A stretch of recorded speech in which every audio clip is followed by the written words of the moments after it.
President Donald Trump on his phone during a meeting in June. Alex Wong, Getty Images.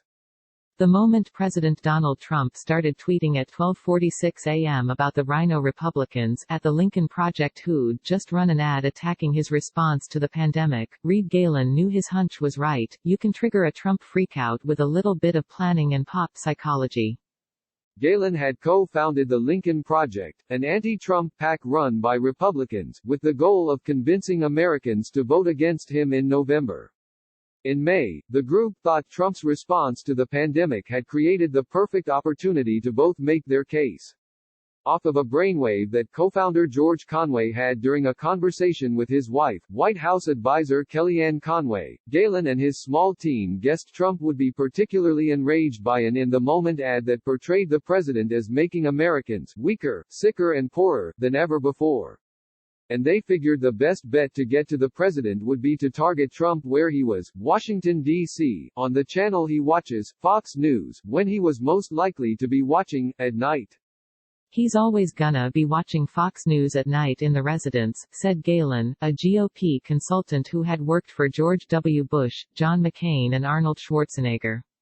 What they hadn't expected, though, was that Trump would single out nearly every person involved in the Lincoln Project by name: Kellyanne Conway's deranged loser of a husband, Moonface Conway, crazed Rick Wilson, losers who had consulted for loser candidates. To Galen, it was a sign that the Lincoln Project, the first phase, at least, was working.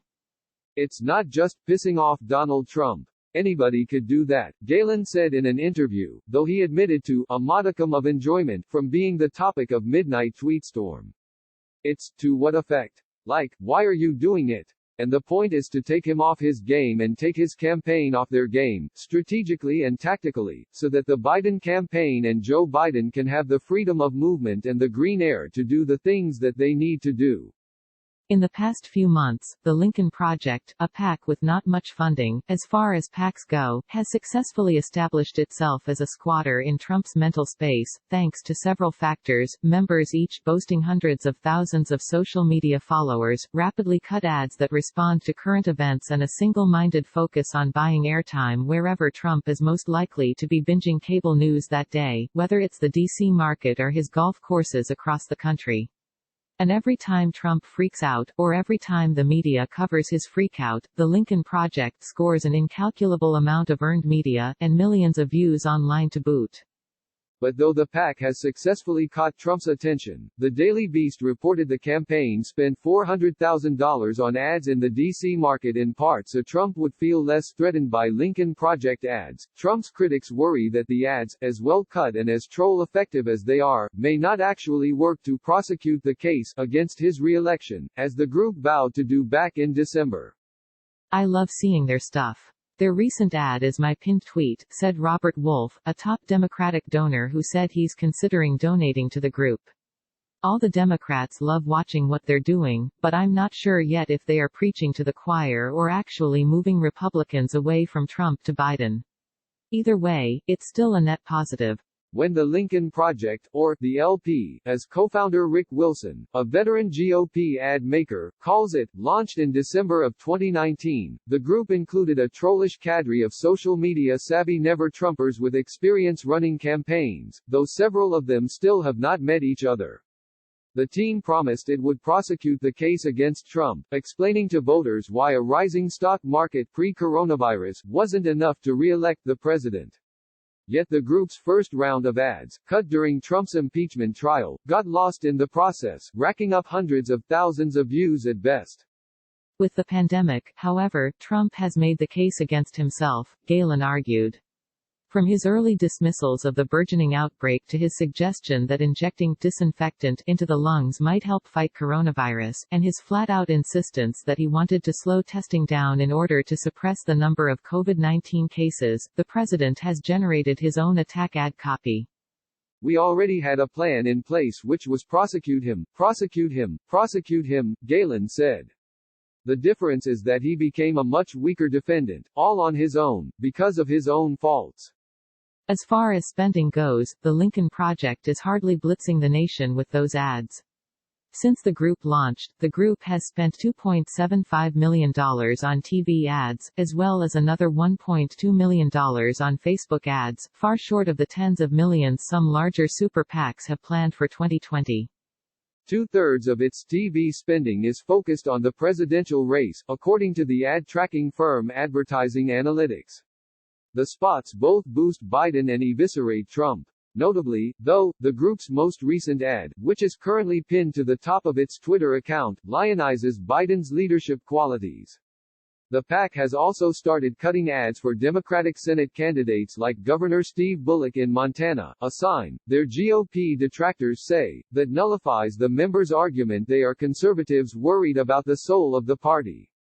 I think it's one thing to have your own view, and if you so choose to not support Trump's re-election or support someone else. Matt Miskowiak, a veteran GOP communications strategist, the president of Potomac Strategy Group, and a Trump supporter.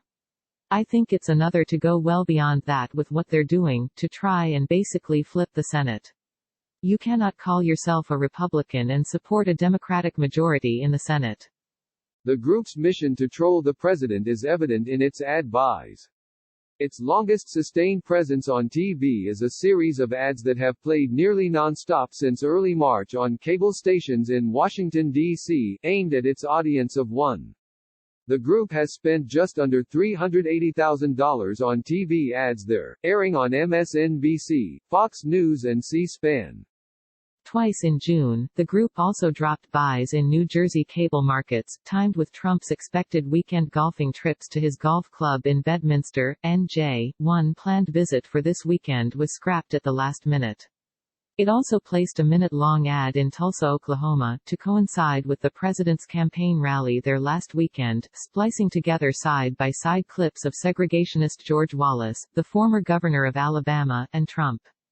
And, of course, going viral online is essentially free, given the Lincoln Project's million-plus Twitter followers, and the combined millions who all follow Conway, Wilson, Schmidt and the rest. Galen said that a single video can get 1 million views in 3 hours, and 2 million by the end of the day. Look, Twitter's not the real world, he conceded.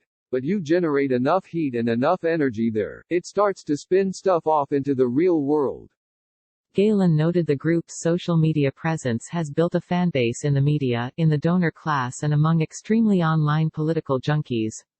And Trump's after-hours angry tweeting about the group, as well as the reports about him seething behind the scenes, only creates more Lincoln Project groupies.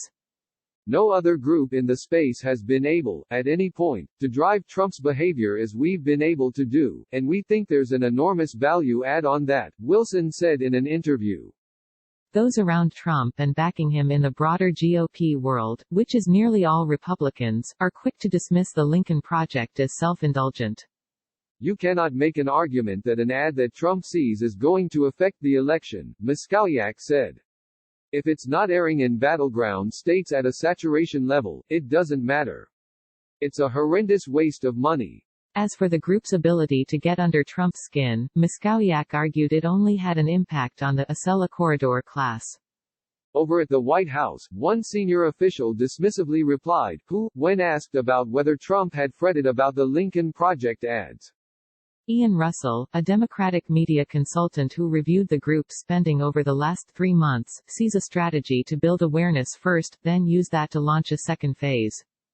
The spending levels, both on presidential ads and in contested Senate races, are mostly show buys, Russell said, and they won't move numbers. It's more about them trying to get attention, oxygen. And Trump, at least, has played right into their hands, which I'm sure is fundraising gold for them.